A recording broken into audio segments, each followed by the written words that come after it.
Hello everyone and good evening. This is Hussein M from What's Up Media Network, and tonight we have a special episode and a special guest, Chief Ronald Haddad from the Dearborn Police Department. Thank you everyone for tuning in. This is a live show, so please feel free to join us and join the conversation. You can write your comments, you can write your feedback, any questions that you have to Chief Haddad about anything that's related to the police department here in Dearborn about safety and security. Any question that you have, please write it on the comment below, and we will do our best to ask Chief Haddad your question. We don't promise that we're going to take every question, but we're going to do our best to basically acknowledge your questions and try to get through them.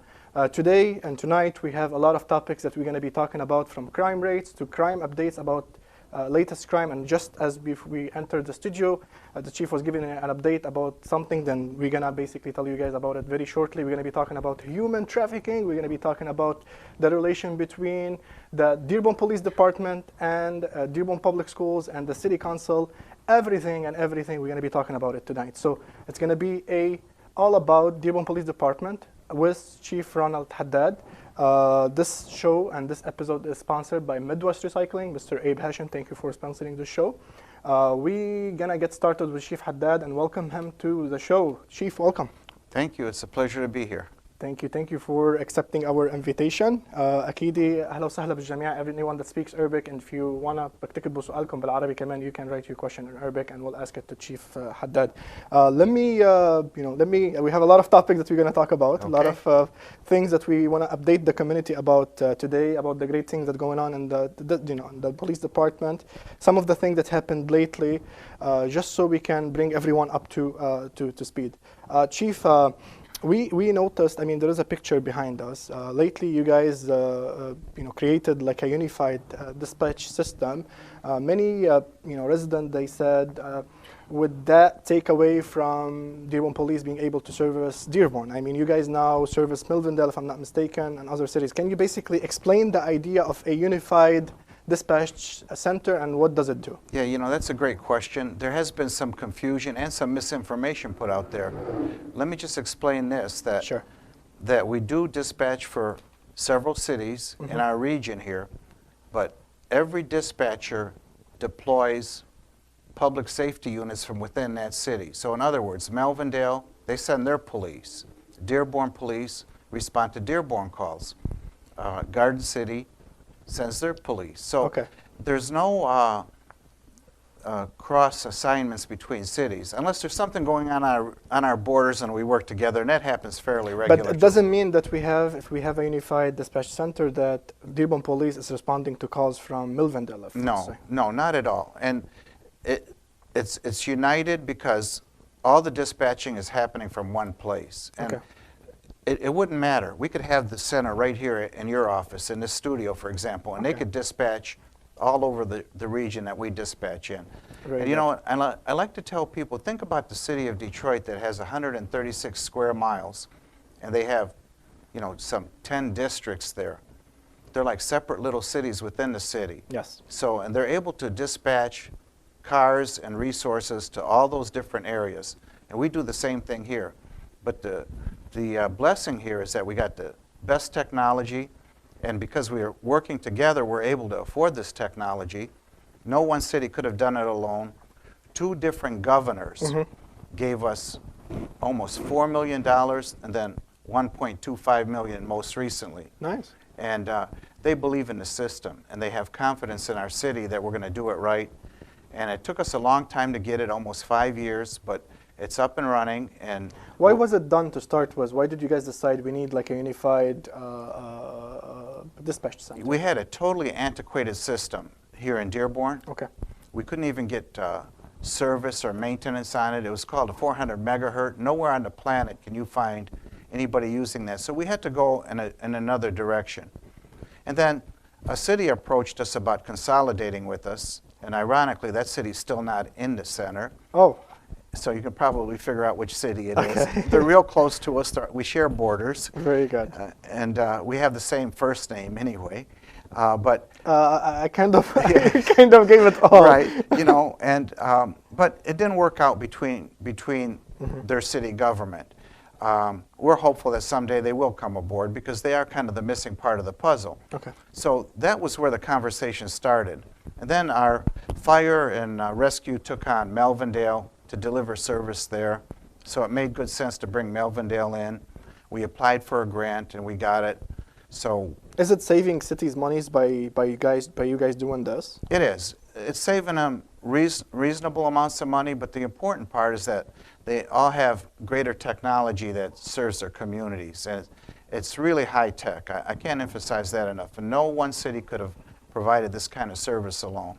Very good. I mean, it's good information to have and good for people to know exactly why the move was done so they can get their info from you first hand. You know, the chronological order that we're going is based on incidents or things that happened, you know, and that's why how we're going. The reason I have a picture behind me was about the city council here in Dearborn. Lately, we've read it somewhere that the chief or the police department is not giving city council information about crimes in the city in a timely manner. If you can bring us up to speed, please, if you don't mind. Sometimes there's a difference of opinion. Okay. And, you know, we have 6,000 crimes a year, and we try to keep people reasonably informed.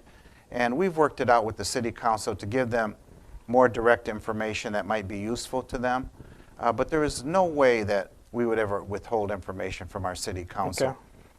Anybody that knows what we do in the police department, we don't just give you information, we'll give you a binder of information. I mean, just for those who don't know, I mean, you are actually at the meetings when most of the meetings at the city council meetings, you are there and presenting a report to them, right? If they ask how does the relation go? Like do you guys provide them like a weekly report, like a monthly report, or? We're given, currently, and I don't want to get too much into it yes, because, you know, they're being given what they've asked for, but we give them daily reports now, and I try to be mindful on things that may hit the press, that somebody may encounter one of our council members or the mayor. And, you know, the mayor has entrusted me to do what's necessary here. Okay. And with very few exceptions, he's not getting much more information, but there are times when I'm compelled by my relationship, he's my boss and he's the chief executive, to give him some different information, but for the most part, the mayor gets the same thing that the council gets. That the council gets. Right, and we're not trying to hold anything back. I think we have a very transparent department. They've used our department as a model at some major universities for how we disclose with the press. They've used our social media. It's in the social media classes now, and they wanted permission. I said, you got my permission. If it makes the world a safer place, do it. So we're definitely not trying to hide anything. And for the record, we have a very, very diverse city council. And by diverse, I mean they have varied backgrounds. They're different as night and day, but they do a wonderful job. And if you think about it, as diverse as every one of those council members are, they come up with a 6-0 vote or 7-0 vote on things that impact the common good of our city. Yeah. So they're entitled to their opinions. But when it comes down to the big ones, they come up big. And I'm very honored to work for the city, and I have no problem disclosing our budget to the council, and they've been very generous at times to give us what we need, because I realize how much it costs the taxpayers here. So we work extra hard to get value added to our citizens every single day. Okay, the reason I put this graph here is basically it shows that 69.4% of every dollar that's taxable dollar, 69.4% goes for public safety, which is, this is part of the budgets for the police department. Police, fire, and rescue. 100%, 100%. Before I go back to this, a question we got, and something we hear from the street, I mean, and I want to get it out there too, I mean, is Chief Haddad running for mayor? Oh. Well, you know, we got asked, and you know, I told you this is going to be about everything, so I really want to get everything out there. Well, that's a surprise question, but it's not a surprise. Sure. I can't go to the grocery store, I can't go to Yasmin Bakery, I can't go anywhere, and people come up and say that. And I said, well, have you ever heard that from me? And about 2 weeks ago, I had to approach our mayor because I know he's heard it. Yes. And I apologized to the mayor because I do think it's disrespectful. We have a mayor that's a senior statesman of our city, and he's got 2 years left on his term.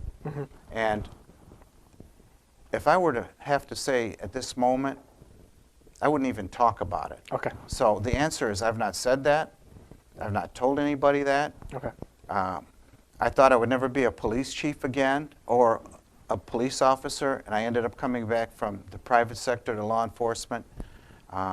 I'm just not interested in considering that or talking about that right now. Very good. But so at this moment, you're not considering No, that? I'm not. And okay. But in your defense, I've had a lot of people say it is on the street. I mean, it is I mean, on, you know, and, I mean, and closed doors, and behind you know closed what? doors. It has been, you know, talked about. I would hope that the reason they're talking about it is because I've developed a trust and a respect for our community, and they respect the job I'm doing here. Very good. And if that's the reason they're saying it, then, you know, I'm very honored. But we have a mayor, and we should just wait till we see what happens. Very good. I know during the downtime that our country has experienced, the crisis, the financial crisis, you guys never had to lay off any police officer, if you can correct me. No, I don't have to correct you. You're absolutely right.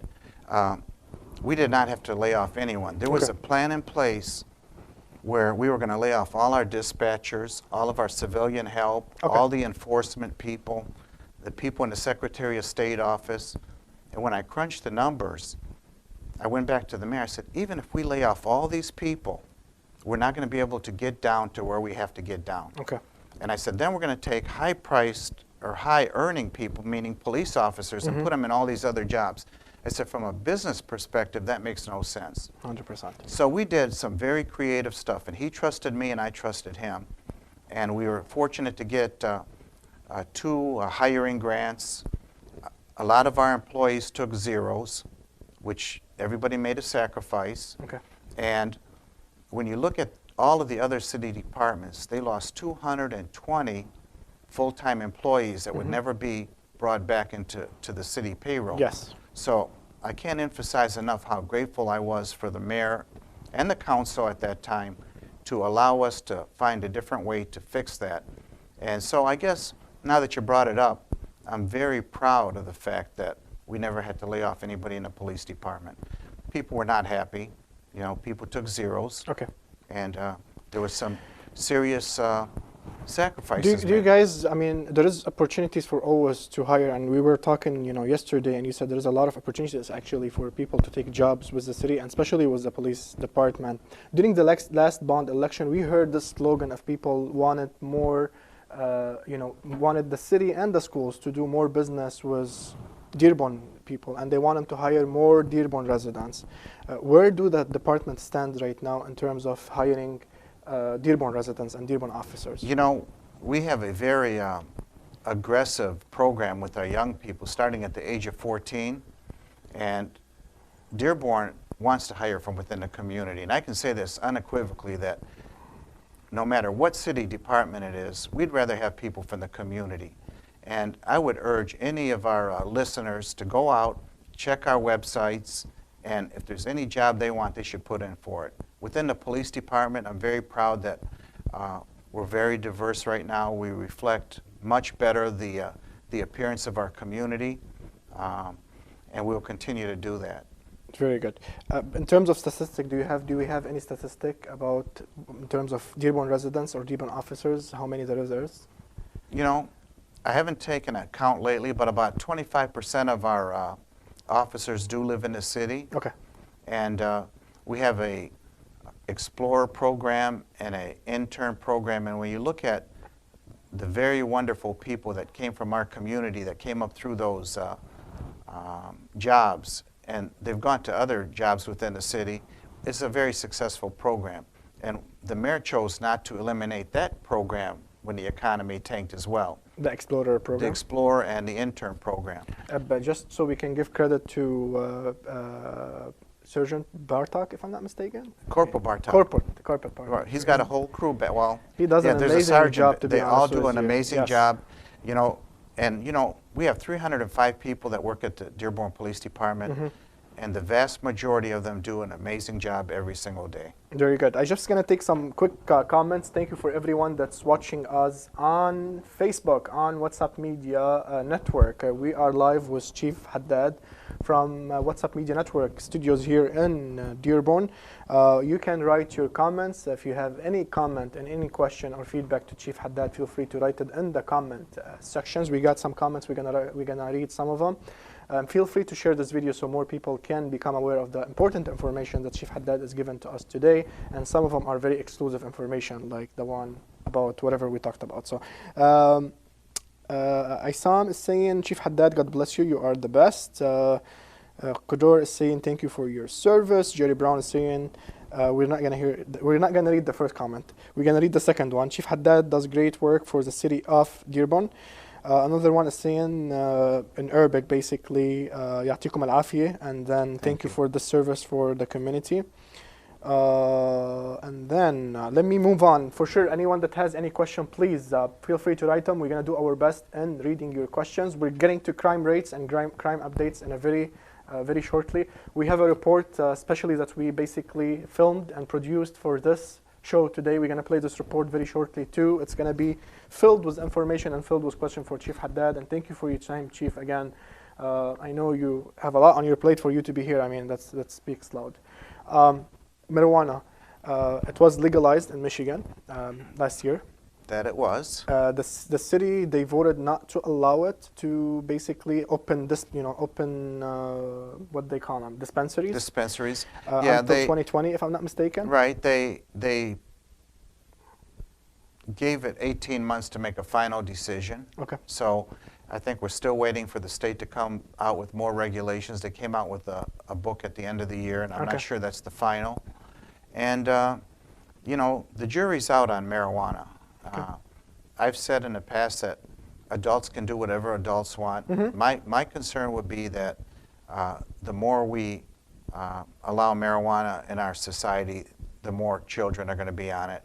And, I think that something should be put in place that would hold people responsible and accountable not to give it to kids. The reason I have it here and I brought it up, Chief, it's your part of it. As police department, have we seen an increase in cases related to marijuana, like crimes related to marijuana or traffic stops related to marijuana, someone that's driving under the influence? Have we seen an influx, an increase in Dearborn because of the legalization of marijuana? It's still too early. I can tell you that we have taken several people down for marijuana, and they're selling it illegally. Okay. And we took some over the Christmas holiday. You may have seen it at the last press conference. Yes. That stuff was packaged up for kids, and it's polluting our society, and those kind of people will continue to be held accountable. Very good, very good. Just as general information for our public, how they are allowed to carry marijuana? Are they allowed to basically drive while they have it, or they should have a special card for it? No, they're not allowed to drive. Okay. Basically, every adult 21 years of age or older can possess up to 2.5 ounces. Okay. And that's more than anybody in the country, I might add. They call it a very generous amount. And if I wanted to give you, my friend, some marijuana, I could possess another 2.5 ounces. And there's all kinds of other rules? Yeah, other rules that make it even more general. You could put 10 ounces in a safe at home. But when it comes to driving, any impairment, you'll be held accountable. We're training our department right now. We have one of the best trainers in the state. And as soon as he gets this next round of certification, he's going to come back and train our entire police department. How do you guys would know? Is there any specific testing that you guys do to see if they are under the influence of marijuana? Yeah, there's a specified road sobriety test you give them. Okay. And they've developed instruments just like alcohol breathalyzer instruments. They've developed instruments that measure marijuana as well. Okay, speaking about marijuana, Chief, I mean, we've seen also an influx in drugs and drug-related deaths in our community, and it's been up to the public. I mean, people are able to see it. We had a guest last week. He was talking about his experience with addiction. Where does Dearborn stand when it comes to drugs? We have the same problem as the rest of the country. 100%. And we have Off the top of the head, of your head, would you know how many calls do you guys receive that's related to drugs? You know, I could get that. I did not pull those numbers, Sure. but they're high. They're high. They're high. This is the message I want to get to the They're community. high. Do we have high numbers We of have drug? high drug overdoses are high in our community, like anywhere else. Okay. And I can tell you that just 3 or 4 years ago, the #1 killer at our hospitals, people died with cardiac arrest, heart failure. Mm-hmm. The ones coming out of there now are for drug overdose. Okay. It's a horrible epidemic that our country's facing, and I think as a community we have to really come to grip with it, Okay. and we really have to stand tall on it. And if anybody can make any meaningful change with the opioid epidemic that we face, it's the city of Dearborn. Any specific drugs that they're being dealt here in the city? Just different opioids. Different opioids. Yeah, and then some that pushes into street heroin when you can't get them. There's all kind of synthetics and pharmaceuticals as well. Mm-hmm. So it's complicated and it's plentiful. Okay. I mean, I don't know if it's a stupid question or not, but do we have like drug dealer houses here in Dearborn? We may, Okay. and we take action, and we do have some cases going. I'm not going to go any further. Okay. And to your point, if anyone in our city knows or suspects that drugs are being dealt in their neighborhood, they can give us a call anonymous. Okay. Write me a letter. I'll never give you your name up or make it anonymous. So they can stay anonymous. You They guys can stay don't anonymous provide because then there's a lot of work on our part to investigate and make sure that it is in fact something illicit going on. Very good. Jerry is asking you, Chief, are people allowed to smoke medical marijuana in public buildings? No, No. they are not. Okay, that's the answer for you, Jerry. Fatima is saying Chief Haddad does great work for Dearborn. Thank you, Chief. Ibrahim Qaid is saying best, Chief. We're just trying to read the comments that are there. Anyone that has a comment, again, please feel free to write your comments, and we will read the comments. Jerry, we answered your question. I'm not sure if you heard it. It's no. The answer was no. So basically, if you have any question, anyone, please feel free to write it on the comment section. We have Chief Haddad here with us from the Dearborn Police Department, and we are going to be talking now about crime rates and crime updates in Dearborn. We got some questions from the aviation sub about the police presence in that area and stuff. Also, we're going to ask Chief Haddad about it.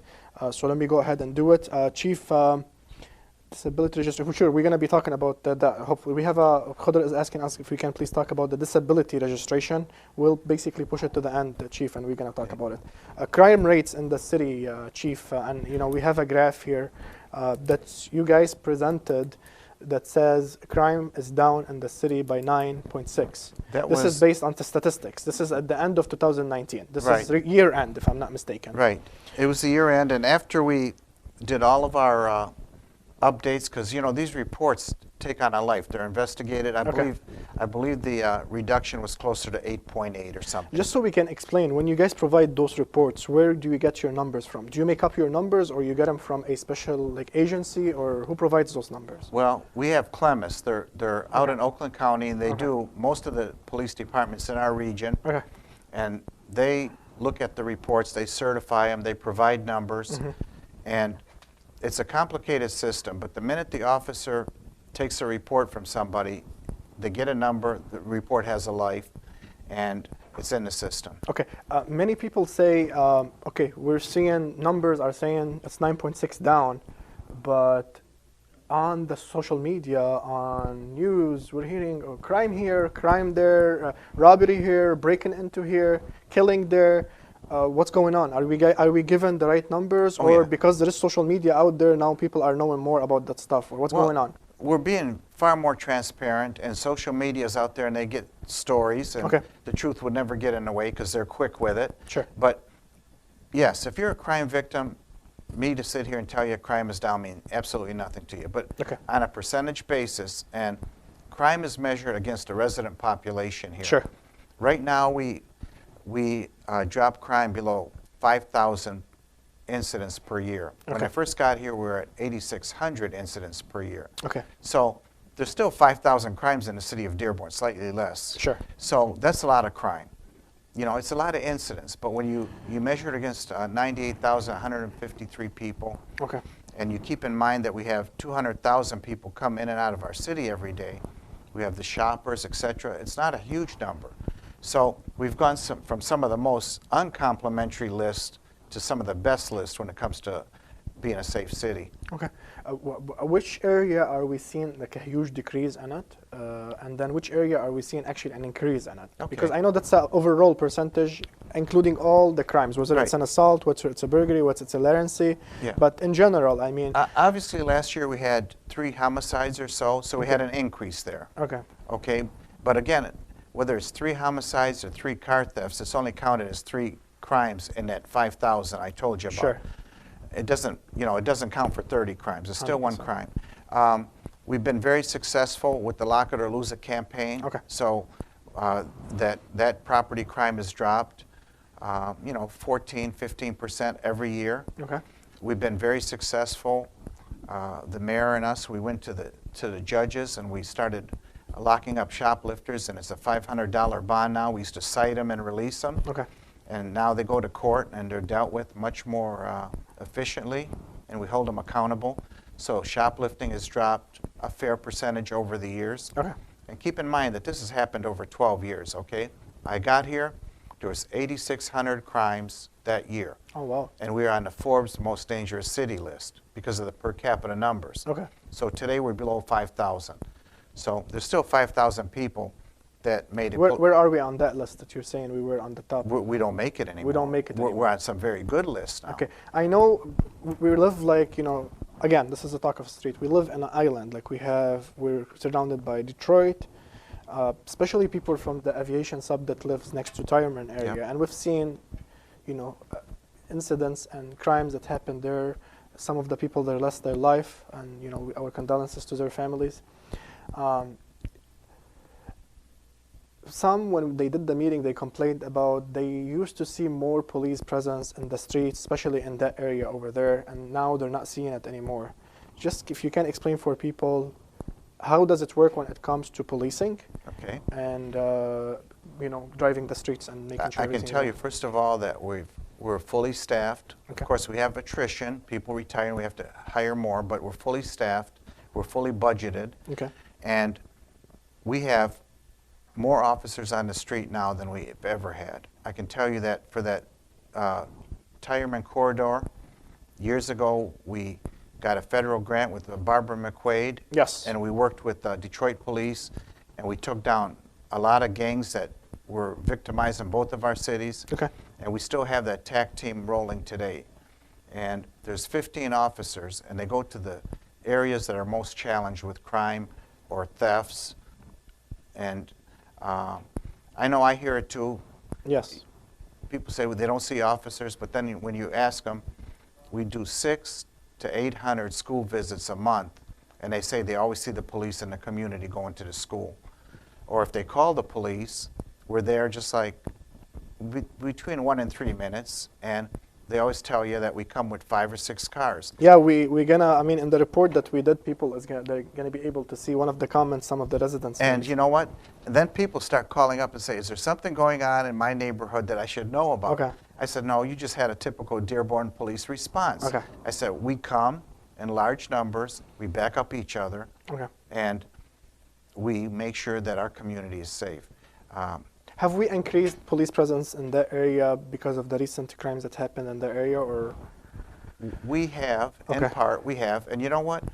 The night that shooting happened, Okay. we had a crew there because there was a theft of from an auto the night Because 2 before. crimes happened at the same time, if Right, I'm not mistaken. but right. We got another call that took them out of the area, and then that unfortunate robbery and shooting took place. So we always work those areas. And I'm not going to give you all the family secrets because, Sure. but I trust our community. They see something that doesn't look right, they call us right away. Okay. At least 10 times a month, we know that we caught somebody before they victimized our neighborhoods, Okay. because either we caught them first or somebody called on them. Part of that area too, Chief, they said we used to have a branch at the Esper Library. That branch was closed. Why the branch is not opened? Well, it was closed before I got here. Okay. And it was deemed not to be efficient at the time. Okay. Based And- on what? I don't want to get into it. Sure. All I can do Sure. is tell you what the reports that I've read. Okay. Because when I got here, I read every single piece of paper that was in the department so I could learn more. Okay. But they just determined that it had gone through the cycle and wasn't very efficient anymore. Okay. Is there any like way you guys are going to be looking at it again to see if there is? We're always open to good suggestions. Okay. I mean, it was made the suggestion when, and I believe Captain Ray Isa was at the meeting for the aviation sub, and some of the residents, they raised the question why Right. that, that branch wasn't open. I mean, Right. how can residents basically reach out to the department and request that branch to be open again? Well, I mean, What's the process for it? that has to be an administrative decision from within the police department. Okay. But I don't think that at this time it's feasible to do that. I think we have a very good deployment plan. Okay.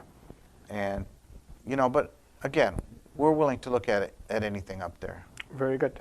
In terms of crime updates, Chief, I mean, we've seen a lot of crimes that's happening, and there's not a lot, but I mean, the crimes that we were talking about, I mean, the media that they highlighted, some of them. One of those incidents that happened is basically that 14-year-old girl that disappeared, and and then it was said that it's related to human trafficking. That's not accurate. That's not accurate. That's not because accurate. it was said in the media from the person that was handling it on the part of the family. I can't. I didn't hear that. Okay. And but it's not related to human trafficking. it's absolutely not. It's unfortunate that people put misinformation up there Okay. and out there, but no, it had nothing to do with human trafficking. But to your point, Yes. human trafficking is something very real. I think that families should sit down with their young people, Yes. make sure they understand what their young people are thinking. And right now, I don't have to tell you, Mm-hmm. we can't blame our problems on the internet, but the internet for people of all generations has become the life. Yeah. And they have iPads. Young people talk to people all around the world every day. They sit and have a game. Yes. I said, who you talking to? My friend. Mhm. Where's your friend live? Buenos Aires. Okay. So I think that parents have a much tougher job today. Okay. So they need to communicate with their young people. And on the other hand, I'm not being judgmental. It's an observation. I don't think young people are getting the life experience where they can, evaluate risk. So somebody that wants to exploit a young person is fairly easy. Mhm. Deception is easy to do on the internet. It's easy to do on all these apps they go on. So it would behoove parents to learn which apps they should be looking out for. 100%. I mean, it's one of the most profitable business right now, human trafficking in the world, sadly and unfortunately. How big of a problem is it in our area and here, especially in Dearborn? I don't know of a case here, Okay. but certainly it's complex. Okay.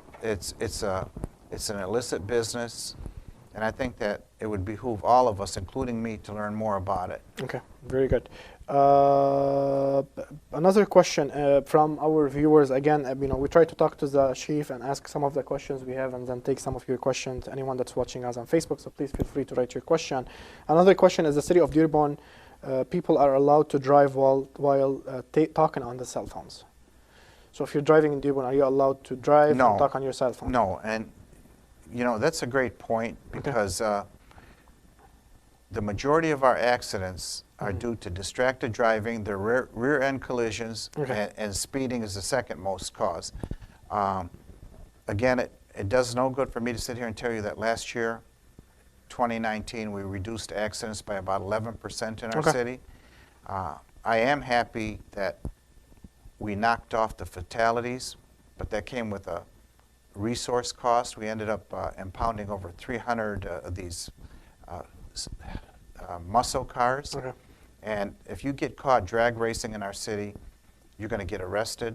We're not going to plead down the case. And when it's your life or others, we're not going to budge on it. And I know that that's hard on young people, but that's where the parents come in. They buy these cars for them. They better make sure that they're properly trained and educated on the responsibility and how to run one of those vehicles. Okay. But again, it comes to life experience. A 17-year-old, 18-year-old is not a drag racer. Just so people can know, and especially parents, if your kid or somebody is caught, doing drug racing, what's The consequences. The consequence is we're going to impound the car. Okay. It's going to be deemed a nuisance. We're going to send them down to circuit court. And if the judge sees fit to return the car to them, it's going to cost at least $1,000. Oh, wow. And then for the driver, they're going to be arrested immediately, taken to the station, and have to post a $500 bond. Then when they get to court, we're not going to plead down or make a deal on reckless driving where there's drag racing involved. We're not going to do it. Very good. Chief, related to you, what we're discussing now, Hassan is asking, you know, first he's saying it's a great show, and then he's asking why Warren Avenue is the worst street to drive on. Well, you know, it's... With all honesty, Chief. I mean, why? If I knew why, I could stop it. But I would just evaluate it this way. Warren Avenue is in the heart of a large community. Okay. And there's young people, and it's like the main street for that part of the neighborhood. Okay. And there is a lot of young people, and there's some not so young people. And you know, we always think that somebody else is racing through our neighborhood, but it's really us that live there. And again, I think we should all be responsible to slow down. You know, we write 45,000 tickets a year. Some people think that's too many. Some people think it's not enough. We try to strike a balance, but I must admit that all of us could drive better in the city of Dearborn. Very good, Chief. I was trying to get the report from our page. It seems not working, but we'll try to get it work for the report that we prepared for from the public. Talking about that, we got a question via text message, Chief. Parking during emergency. Snow emergency? Snow emergency. You know, some people are saying, you know, they live on a corner house and they have no way they can park somewhere else and they don't feel safe, I mean, leaving their car probably like far away from their houses. How can this issue be solved? During a snow emergency, they must remove their car. Okay. I can tell you that we're very mindful of some of the tight blocks in the East End, for example. The city has put up alternative parking on side streets that are within close walking distance to most homes there. And you know, when you know that a snow emergency is coming, and it doesn't happen that often, you just need to make some kind of arrangement to put your car in a better place. Okay. And I don't want people to say the chief said it's okay to park in the alley, but even if they park in an alley sometimes, knowing that they have no other place, or on the front, if they're halfway on the grass, if they're hanging over the sidewalk, those are not tickets that we're going to write during a snow emergency.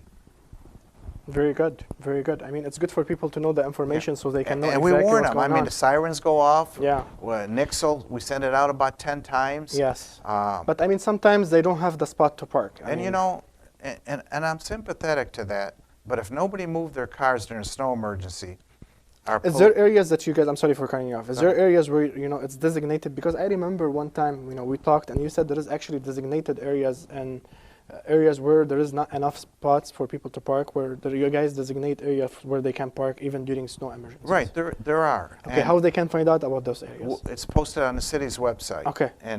But they have cross streets that you're allowed to park while a snow emergency is in effect, and then when you go back on your street, then the DPW plows. And they just have to do a little pre-planning. Okay. I want to get back to this, taking some comments. Abbas is asking, how can we compare Dearborn to other places in Michigan? Are these numbers include all Detroit area, include Dearborn and Dearborn Heights? How can we compare, let's just take the first part. How can you compare Dearborn in terms of safety and security to other neighboring cities? I think we do very well. Okay. You know, it's all relative to the resident population, but I think, again, we appear on some pretty good list for being a safe city. And it's all about the numbers, the walkability of the city, and other factors. So we do it as well and better than most cities. Very good. Isam is saying, I hope the city will share the experiences of installing cameras on homes. Would you guys recommend people installing cameras on their homes, Chief, in general? You know, in general, I say yes. You go down the street now, there's so many video cameras on people's porches. Okay. They got some, I'm not going to give the names, but they're little doorbells. They're very economical. And if you happen to be away and somebody knocks at your door or somebody slams the door in front of your house on a car, Mm-hmm.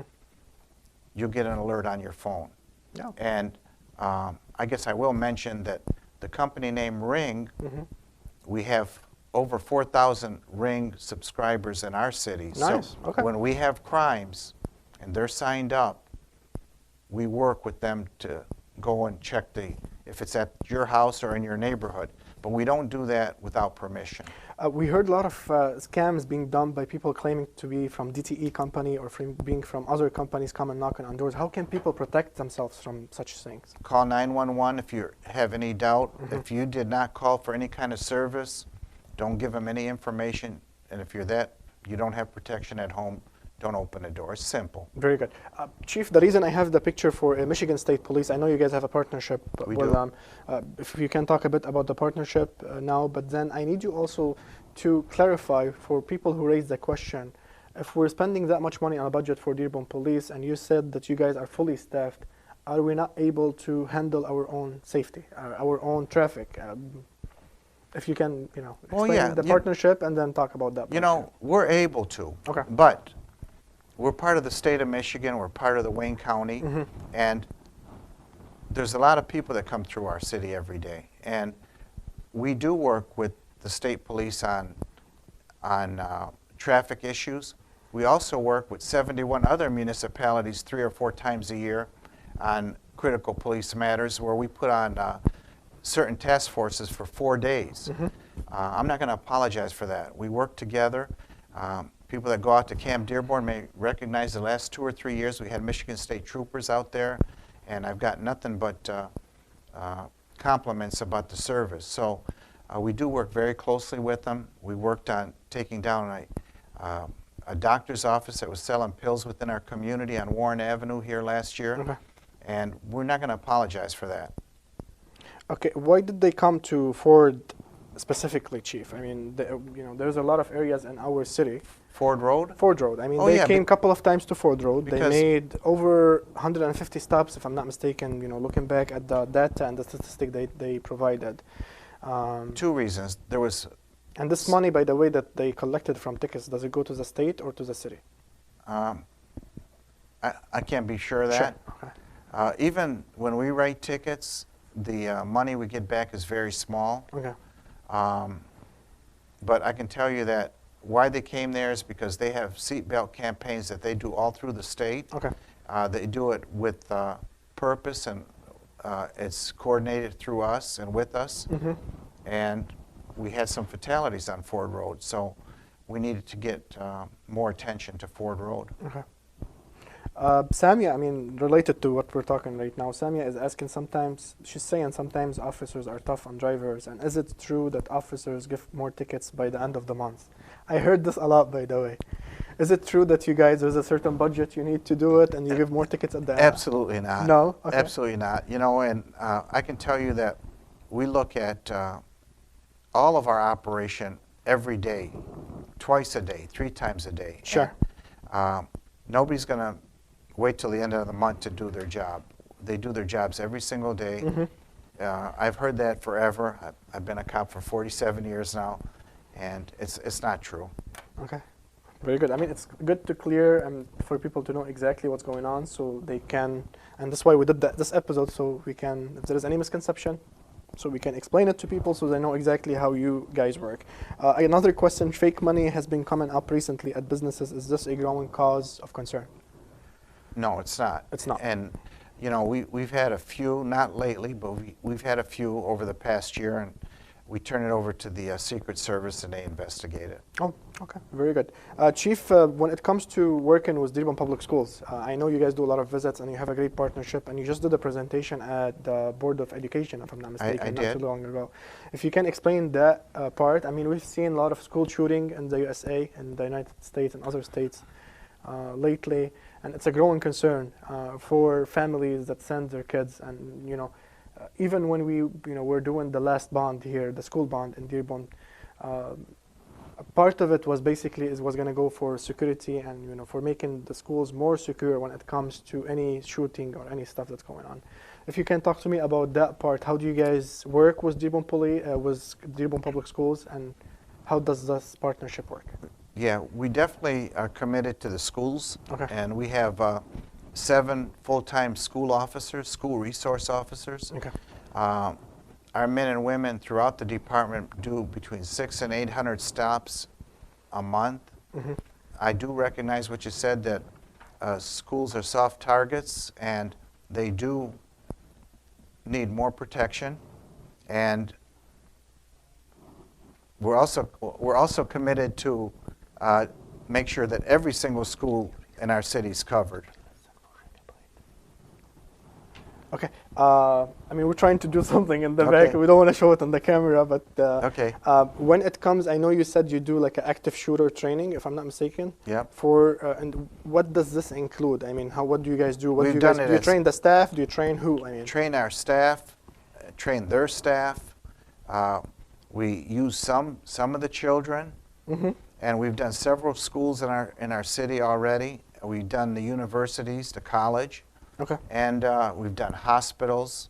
We've done the mall. We've done Ford Motor Company. We've done churches. We've done senior citizen high-rise. So yeah, we try to prepare our community in every single way we can to A, be preventive, be proactive, and B, if the event that they have some bad situation in and around their establishments, that they'll be in the best position to mitigate and protect themselves. Very good. I mean, but when it comes to school property, Chief, how many feet someone with a firearm has to be away from the school? You know, they're not allowed in schools because Mm-hmm. the school board passed a resolution several years ago saying they don't want guns in their schools. Okay. So I don't know the exact amount of feet, Sure. but I know that there's a federal law that says you got to be 500 feet or more with a firearm, and incidentally, that's how we got Terry Jones not to carry his gun to Edsel Ford when he came there. Oh, okay. Again, Barbara McQuaid did a wonderful job dissecting the law and finding what we could do. So 500 feet for certain is a federal law that you're not allowed with a weapon near a school. Okay. Very good. Some communities have allowed weapons in schools. So Okay. Is there police officers at the schools? there is. There is. We have 7 that work full-time in the schools. Okay. Then the rest of them make stops on a rotating, regular basis. Okay. I mean, especially in high school and middle school, kids start getting exposed to online apps, social media apps that basically can expose them to the outside world. And we've seen incidents at different schools where, you guys had to step in. Some of them were basically sexual assault. Some of them were online bullying. When does the police department get involved in a school? As soon as we get any report that something has happened, Mm-hmm. a threat, an assault, a misconduct that's beyond just a reprimand at the school, we get involved. Very good. We have officers that do follow-ups to homes. They do intervention. If family counseling is required, we arrange for that. Okay. Anything that makes the school a safer, more wholesome environment for learning, we're committed to work with our schools on that. Very good. When it comes to those apps, Chief, that are endangering to our students, is there some of them that you can mention that people should be aware of and try for their kids to avoid? You know, I know there's a published list. Yes. I'm going to make sure I get that to you, and maybe you can Very put good. it online and show your parents. And I'd be glad to come back. I just don't have it today, but Very good. I know there's about 15 of them that are recommended that if you see young people with these, you should, prepare for a problem. Very good, very good. I think we covered a lot of ground today with you, Chief. I just want to make sure we did everything. I know we had a report we wanted to play, but we're trying to fix the report so we can play and basically get all those info for everyone to have basically, Chief. But in general, there's 2 last points I want to talk about before we end the show with you, Chief. And also another, incident that happened in the city, and the city council and the mayor, they stepped in, to solve the issue. It was housing prisoners for ICE. Does the department do it anymore? You guys don't do it? We don't. Okay. What It's, happened with that case, if you can? You don't have to go into details, but just as something general, if you don't right, mind. some people thought we were doing wrong by doing that. Okay. I have a difference of opinion. I'll be honest about it. Okay. I thought that it was a public humanitarian service. We've been doing it since 1989. When you say public humanitarian service, in which sense? Well, in this sense, if somebody's getting deported and they live in our community and our members of our community want to visit them one last time, I would let them do that. Oh, okay. And it's close. If it's somebody in Southwest Detroit who we neighbor with, they want to come and visit a loved one that might be getting deported. And I have nothing to do with the deportation. Exactly. That's the federal government. And, you know, so I think... So your department doesn't decide who gets deported or not. You're just policing here. Just not even a policing. We were the last day of housing, whether they're going to court or going to the airport. Most ICE prisoners stayed in our jail less than 24 hours. Oh, okay. And I can tell you that... So it's a transition part. Yeah, they're going somewhere, either to court for the last time or to the airport for deportation. Why did the department decide, or was it the mayor decision? Well, no, it was going to be a 4-3. A much wiser person than me told me this. They said it was going to be a 4-3 vote no matter which way the 4-3 went. And on top of all the other conflict with this issue, it was deemed the best decision not to let... The best interest of the city not to go. The best interest of the city council, the government. You know, it was observed that the city council had just done great work with our budget. They're getting along. They're doing all the fine work with the city's needs, and that they shouldn't be on any winning or losing end of that 4-3 decision. So it was tabled by the mayor. And very good, very good. I mean, this is a fair enough answer for us, Chief. I mean, we don't want to also go into details and go into probably classified information like Dearborn. Well, you know, sometimes there's no winners in a battle, so throw in the towel. So. Yes. When it comes to basically funding the police department, Chief, I know there is a huge budget. I mean, the budget comes from the city, but you know, you were telling me about something that you've been working on for quite some time, the accreditation with the Michigan Association of Chief of Police. Yes. Can you tell us about this program? Right. I'm very proud of that. You know, we're nearing being certified and accredited by the Michigan Association of Chiefs of Police, and what that means is that they've taken 110 national best practices. Yes. And those standards, if we can show that our general orders are within the guidelines of those standards and that we are acting within those standards, and we have to develop proof so that we can pass an audit, we will be accredited. And I'm very proud that we'll be one of the first larger departments in the state to do that. Nice. And what would that benefit you as a department, Chief? Well, once a year they'll come in and do a survey audit after this, and if there's a national best practice that we may be lacking here, they'll point it out right away. And so for many years to come, people will come in and provide you know, consulting, if you will, based on an audit and a survey of national best practice. We've been very aggressive in identifying national best practice for the last 10 or 12 years. Nice. And I'm sure that it's going to serve our community and our police department for years to come. But to have someone come in and double check or give us a heads up on a national best practice that just maybe was missed by our department, you can't put a price tag on that.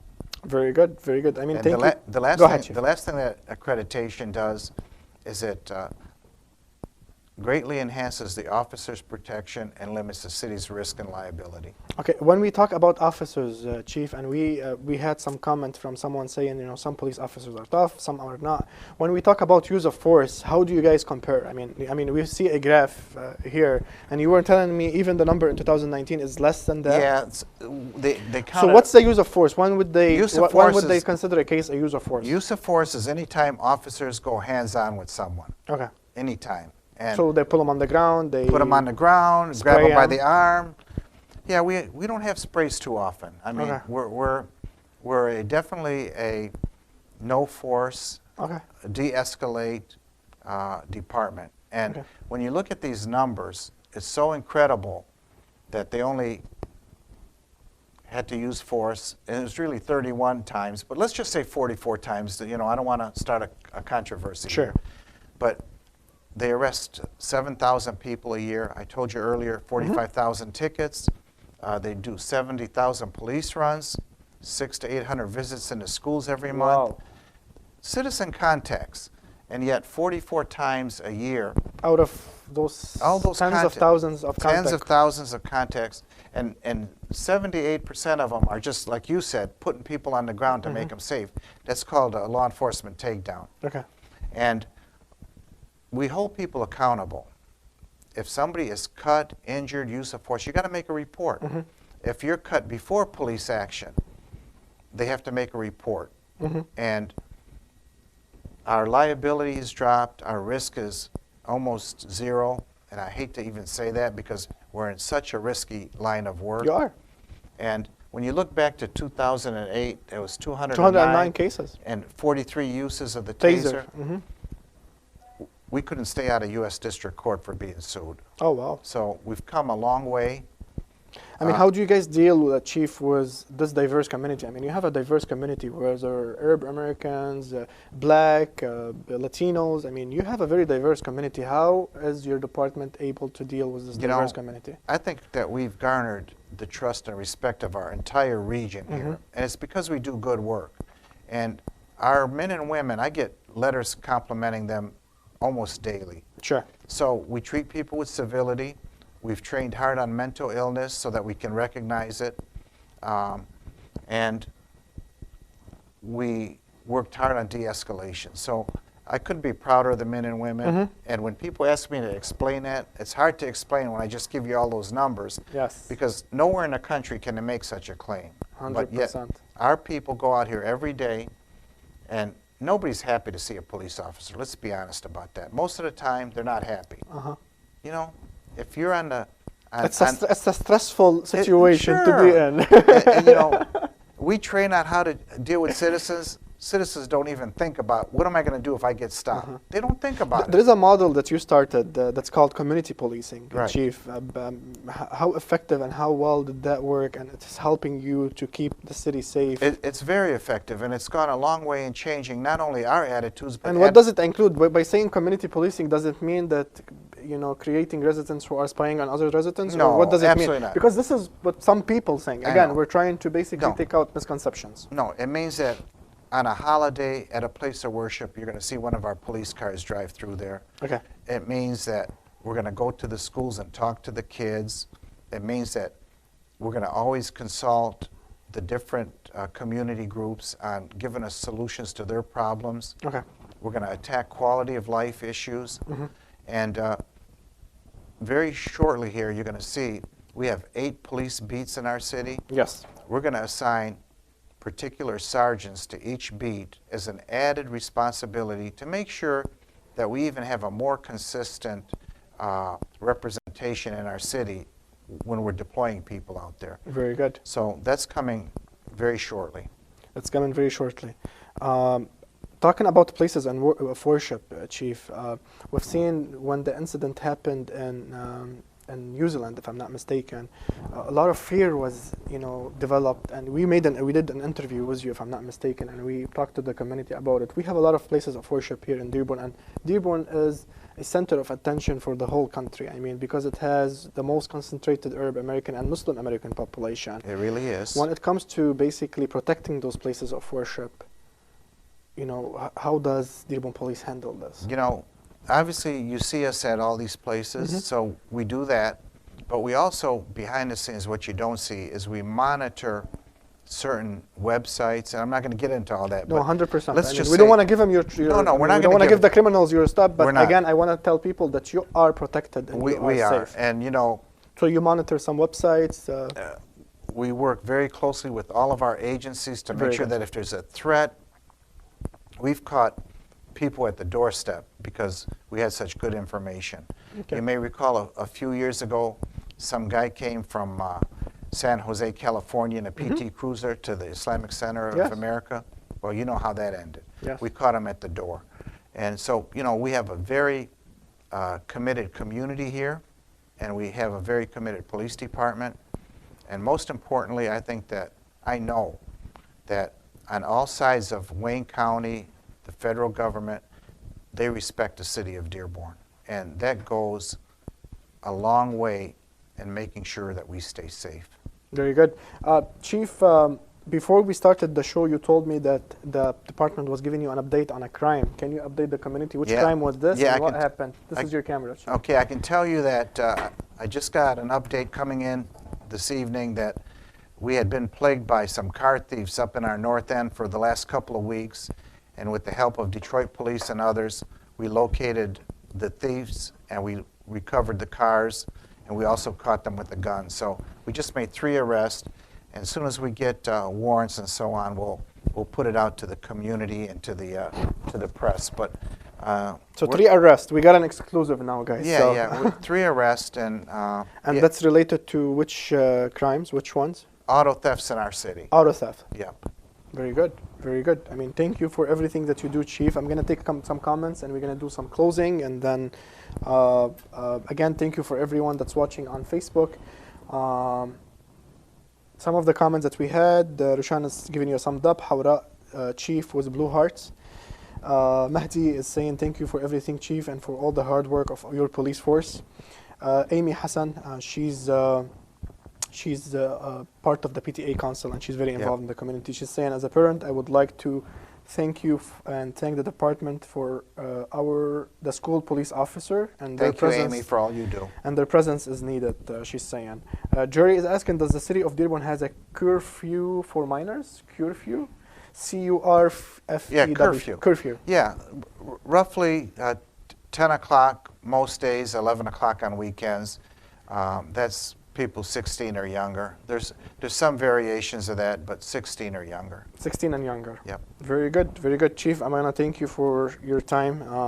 Thank you for, your transparency and everything that you guys do for the city. I know you're everywhere. Whenever your time allows, you try to be at every function in the city and as much as involved. And I know you're loved by many in the city, and they appreciate everything that you do. And thank you for, making the time to come here and, talk to our residents here in Dearborn and update them about many things that are important to them. I'm going to give you final words for you, Chief, and then we close the show. Let me just say thank you. It's a privilege to serve as police chief of Dearborn. And you mentioned the special needs register. Yes. Oh, I'm sorry. I forgot about it. Thank you for reminding me, And I think Chief. it's very important. And if I can tell our citizens that if you have any kind of special needs, somebody that has a mental fitness issue or autism, even if you're getting a little slower like some of us and you can't get to the door in time or you can't hear, you can't see well. And I even tell our community that if you have somebody addicted in your home, or if you have someone who is an alcoholic, you should go online and fill out the special needs register, because somebody's life could be saved. And that special needs register will never be disclosed to anyone, but when a dispatcher calls out for either police, fire, or rescue, they'll know that there's a special need there.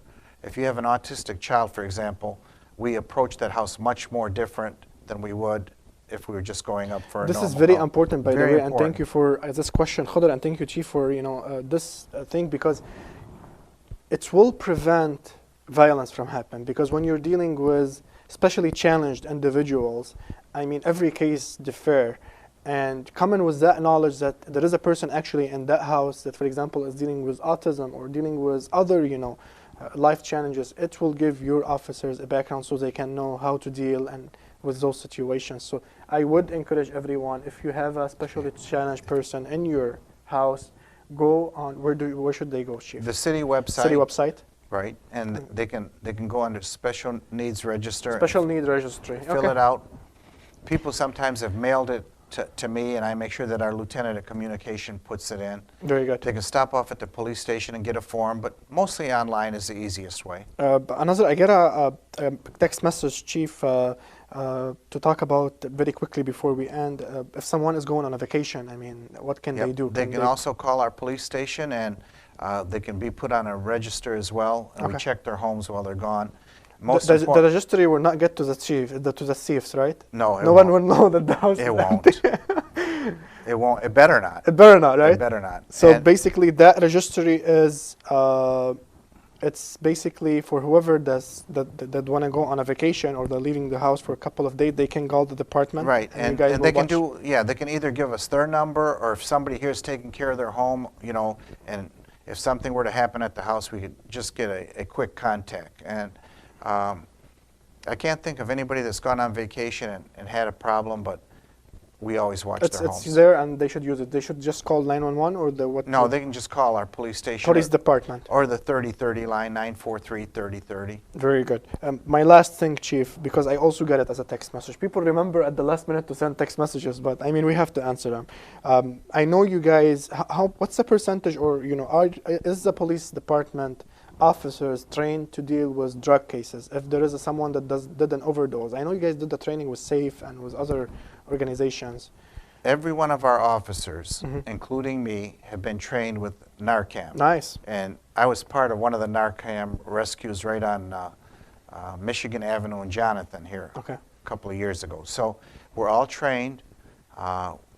Amazingly, we had a car crash a couple of years ago, and 2 people were unconscious in the car, but somehow the officers recognized that it was an overdose, which led to the car crash. Yes. And they both deployed Narcan, and there was some lives saved. But let me say this about Narcan. Yes. It only postpones the funeral if we don't change and we don't get them help and intervention. Yes. Because the next time, we probably will not be so lucky. And you mentioned that, I mean, during the show, that drug cases are on the rise. On the rise. And they are at all-time high in the city of Dearborn, so we have to be very careful, and we have to pay more attention to our kids and work with them more. Chief, again, thank you. I'm going to give you the camera again. I know we were supposed to close a few minutes ago, but we had to. All right, let me just say question. It's a privilege to be with you. I'm proud of what you do here at your center. Thank you. And thank you for all the citizens. Have a safe weekend. Thank you. Chief Haddad from the Dearborn Police Department, I want to thank you for being here with us. We've never called you for an interview or for, you know, information that will benefit the community, and you said no, you're always available, you're always accessible. So thank you for everything that you do. Thank you for all of your police force, for everyone in their uniform. Thank you for what you do for our city and our country. We appreciate your work, and we appreciate the sacrifices that you guys do. So thank you for everything. This is it for us, guys. This was a special show and an amazing episode with Chief Ronald Haddad from the Dearborn Police Department. We spoke about crime rates, crime updates, human trafficking, relation with city council, relation with Dearborn public schools. We spoke about drugs, we spoke about safety, we spoke about traffic stops, we spoke about everything. And we were very transparent, and the chief was very transparent. Thank you for the questions. Thank you for everyone that wrote a comment or a question or texted us or inboxed us on the page or shared the video. Thank you for everything that you do, and thank you for always following What's Up Media Network. Again, thank you for our sponsor for this show, Midwest Recycling. Midwest Recycling for Abe Hashim. Thank you for sponsoring this show. We come to the end for this show. Thank you, Chief Haddad, again. Thank you for all the followers. We wish you a blessed day. Always follow us on social media, Facebook, Instagram. You can watch this episode and other episodes on our website, www.whatsupmedianetwork.com, or on our YouTube channel. You just have to subscribe to our YouTube channel. It's called What's Up Media Network. All of the shows, you can watch them on there. There's a report that we were going to play during the show, but we weren't able to play it due to size of the report, so we're going to post this report tomorrow. It's about safety and security in Dearborn, and we did some interviews with some of the residents here. So keep an eye on the reports that's going to come up tomorrow. From me, Hussein M, from Shireen Nassar behind the camera, and from everyone at What's Up Media Network, thank you for tuning in. Until next time, good night.